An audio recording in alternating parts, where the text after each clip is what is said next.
देश में एक साइबर ठगी की घटनाएं लगातार बढ़ती जा रही हैं और ऐसा ही मामला उत्तर प्रदेश के बरेली के थाना प्रेमनगर क्षेत्र के सुरखावान थाने से आया है।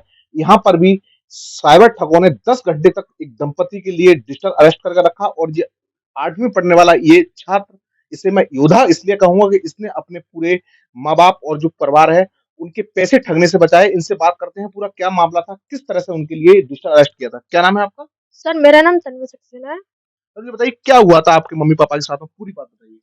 सर, सुबह 3 दोपहर में 3 बजे कॉल आया पापा के फादर के पास। जी। तो सर फादर थोड़ा, जब उनने ये बोला कि आपका नंबर आतंकवादी के पास है, तो पापा थोड़ा डर गए। फिर जब हमने उसका चेहरा देखा, उसकी दाढ़ियाँ थी और वो पुलिस कांस्टेबल था। तो सर हमें थोड़ा-सा शक हुआ कि ऐसा कौन-सा पुलिस कांस्टेबल है जो दाढ़ियाँ रख रहा है। तो सर मैंने कहा पापा शायद ये फ्रॉड है, तो मैं इमरजेंसी नंबर पे कॉल कर रहा हूँ 91930 पे। तो फादर ने उस टाइम मना कर दिया। फिर फिर मैंने जब दूसरे फ़ोन से ये देखा कि ये इतनी घटनाएँ ये बढ़ रही है, तो मैंने कहा पापा अब आप ये फ़ोन बंद करो, एयरप्लेन मोड पे डालो। और नहीं, फिर इससे पहले वो क्या बोल रहे थे आपसे पूरे परिवार के लिए? वो हमसे बोल रहे थे कि आपका नंबर आतंकवादियों के पास पाया गया है, और जो दिल्ली में बैंक की ठगाई हुई थी 3 करोड़ की, अशोक गुप्ता के पास भी आपका नंबर पाया गया है। क्या आप इन चीज़ों से जुड़े हुए हैं या नहीं? तो उसके थोड़ी देर बाद जब उनने अपने सीनियर से बात करी, तो उनने कहा कि ये पाकिस्तान पूरा डाटा भेज रहे हैं, मतलब वो हमारे ऊपर ये आरोप लगाने लगे। तो उसके बाद उनने कहा कि हम आपको 2 घंटे में उठवा लेंगे। अच्छा, ये बात जो कह रहे थे वो आपसे के पास में मोबाइल था या आपके पिताजी से बोल रहे थे?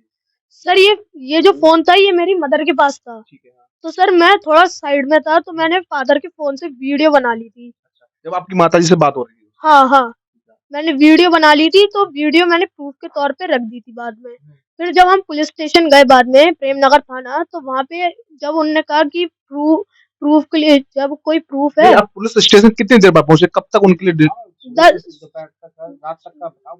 पूरे 10 घंटे तक रखा, मतलब रात के 1 बजे तक उन्होंने हमें डिजिटल अरेस्ट में रखा था। क्या कह रहे थे उस वक़्त वो? उस वक़्त मतलब उस समय उनने हमारे बैंक की पूरी डिटेल ले ली थी। आपके मम्मी-पापा से? हाँ, हाँ।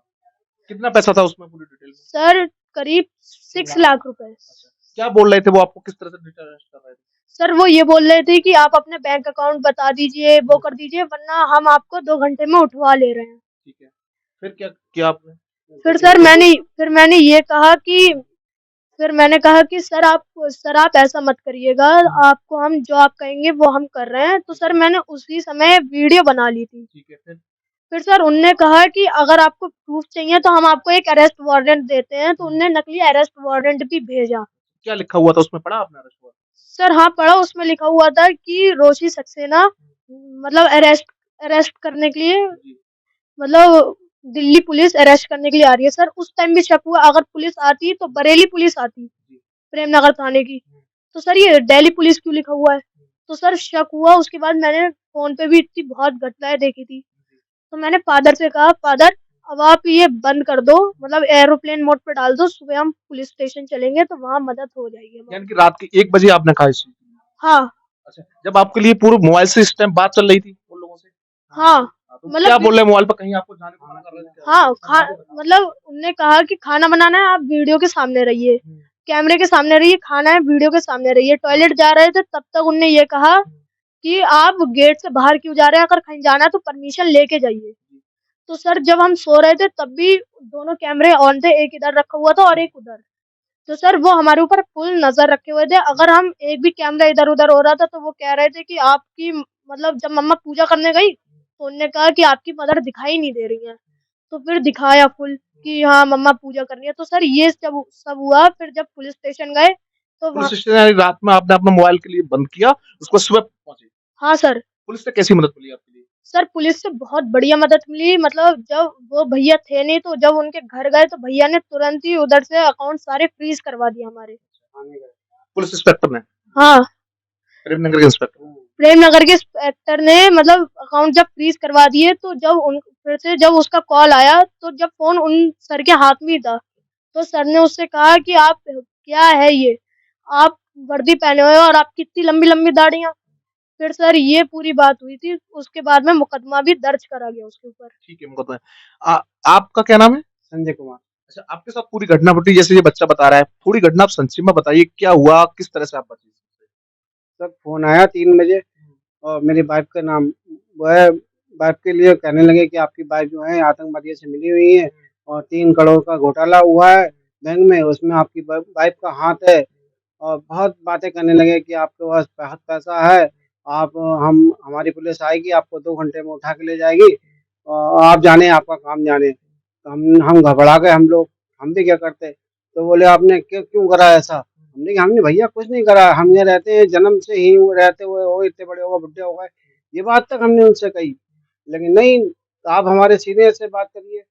तो बोले हम अभी लाइन पे लेते हैं उनको सीनियर पे, तो उन्हें पुणे पहुँचा दिया फ़ोन। तो पुणे में जो हमारी बात हुई, तो बोले आपने ये गलत काम करा है, ये है, वो है, बहुत मतलब इतना डरा रहे थे कि पूछो मत। अभी हमारी मिलिट्री पुलिस आएगी, आपको ले जाएगी, आप दिक्कत में पड़ जाएँगे बहुत। आप हमें बताइए आपके पास कितना पैसा है? तो हमने कहा हम पर पैसा कुछ नहीं है, आप देख लो डिटेल कुछ नहीं है हमारे पास। तो बोले आप हमारे और बड़े अधिकारी से बात करिए। वो ये बातें चलती रही, उन्हें और महाराष्ट्र में फिर मिला दिया हमारे लिए फ़ोन। तो महाराष्ट्र पहुँच गई कॉल, तब उनने मतलब बहुत लंबी मतलब रटाया अच्छा, निशान। आपके फिर सारे खाते के अकाउंट्स नंबर भी ले लिए, पूरी डिटेल ले ली, कितना पैसा था उसमें? वो 6 लाख रुपया था उसके अंदर। उनने सारे डिटेल पूछे कि खाते नंबर बताओ आपने, खाते नंबर वो भी लास्ट के पूछे उनने, 4 नंबर लास्ट के बताइए सबके खातों के, सब खातों डर के मारे सारे सब नंबर आप दे चुके थे? सारे नंबर दे दिए। लगभग ये आपके लिए कितनी देर तक वो होम इसके लिए डिजिटल अरेस्ट करके रखा? ये 3 बजे से लेकर रात के 1 बज गया। फिर कैसे बचे आपके?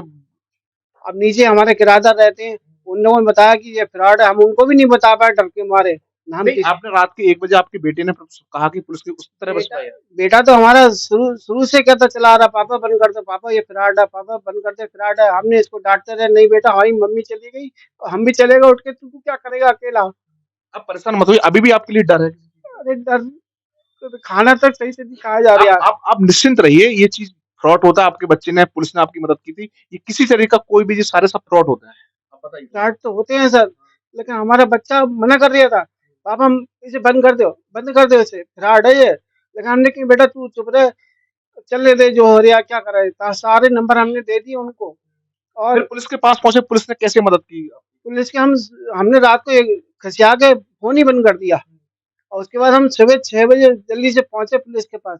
तो पुलिस वाले भैया ने हमारी बहुत मदद करी, जल्दी से सबसे पहले अकाउंट सारे बंद कर दिए उनने और फिर हम मतलब दोपहर में 2 बजे आए लौट के, पुलिस वालों ने बहुत हमारी मदद करी, तो हम बच पाए सब। यानी कि पैसा आपका बच गया शायद। पैसा बच गया, लॉक हो गए, सुबह ही सारे खाते जितने थे सब लॉक कर दिए। आपका क्या नाम है? रोशी सक्सेना। अच्छा, आप संक्षेप बताइए किस तरह से आपके साथ में पूरी घटना हुई, कैसे बचे आप? सर हम स्कूल में टीचर हैं, प्राइवेट स्कूल में। हम स्कूल से आए, घर पे खाना बनाया, खाना खा के हम लोग लेट गए थोड़ा आराम करने के लिए। तब 3 बजे कॉल आती है, तो 3 बजे कॉल पे ऐसे धमकी दी जाती है। मैंने तो फिर भी मतलब इस धमकी को गलत समझ के मैं तो मतलब थोड़ा-सा ऐठ भी गई थी, ज़रा ज़ोर से, तो वो मेरे ऊपर चिल्लाने लगा, "आपको बोलने की तमीज़ नहीं है, आप ऐसे बोल रहे हो और ऑफ़िसर से आप ऐसे बात कर रहे हो।" मैंने कहा, "कौन-सा ऑफ़िसर है? मैं पुलिस वाले से अभी बात कराती हूँ आपकी।" तो फिर इन्होंने मेरे को रोक दिया कि नहीं तुम ऐसा मत बोलो। तो इन्होंने कहा कि पत्नी आपकी पत्नी बहुत नाराज़ लग रही है, क्या बात है? तो उन्होंने कहा अभी स्कूल से आई हैं, थकी भी हैं थोड़ा, बीमार भी हैं। कितनी देर तक आपके लिए अरेस्ट रखा? हमारा 10 घंटे हम अरेस्ट रहे डिजिटल उस पे। तो हम उन्हीं के साथ हमने कहा अब हम ये बताइए कैमरे के सामने से हटेंगे नहीं हटेंगे, हम कैमरे के सामने ही रहेंगे। हमें पानी पीना है, चाय पीनी है या खाना बनाना हम कुछ नहीं करेंगे। हम यहीं रहेंगे, यहाँ से हटेंगे नहीं क्या? हैं? तो वो बोले नहीं आप जाइए आप अपना सब काम करिए, हम आपके बेटे के समान हैं, ऐसा कुछ नहीं है। आप जाइए क्या आप अभी आपको कोई डर तो नहीं है? अब तक पुलिस ने आपकी पूरी मदद की? पुलिस ने तो हमारी मदद की है, लेकिन जो हमारे दहशत है ना वो सोच-सोच के हमारे अंदर अभी भी ये आ रही है कि हमारे साथ ऐसा क्यों हुआ? हम तो कभी इस टाइप के हैं भी नहीं, ना हमने कभी इस बारे में सोचा, हम तो सबकी भलाई चाहते हैं। ठीक है। ये बताइए बेटा कि क्या कहना चाहेंगे टीवी 9 के माध्यम से इस तरह से तमाम ऐसे फ्रॉड लोगों जो आते हैं और लोगों के लिए ठगी का शिकार करते सर मैं ये कहना चाहता हूँ अगर आपके पास कोई ऐसा कॉल आता है तो फर्स्ट टाइम तो आप रिसीव मत करो। अगर आपने रिसीव कर लिया है तो आप मतलब उनसे थोड़ा ऐठ के बात करो जिससे कि कॉल काट दो। अगर अगर आप ये नहीं कर पा रहे हैं तो आप इमरजेंसी नंबर 91930 पे कॉल कर दीजिए। वहाँ से आपको हेल्प मिल जाएगी। तो देखा साफ तौर पर ये बरेली का एक परिवार है, एक दंपति के लिए 8 घंटे तक डिजिटल अरेस्ट करके रखा। उसके बाद जो 8वीं का पढ़ने वाला उनका जो बेटा था, उसने पुलिस के लिए फ़ोन किया रात में 1 बजे के बाद और फिर उसके बाद इन ठगी से यानी कि 6 लाख रुपए इनके जो खाते में थे, वो बच सके। तो साफ तौर पर टीवी 9 भी यही आपसे अपील करता है कि इस तरह की कोई भी कॉल आए, तो ध्यान नहीं दें और तुरंत कॉल के लिए कट करें। कैमरामैन मिलन के साथ मनवीर सिंह, टीवी 9 भारतवर्ष, बरेली।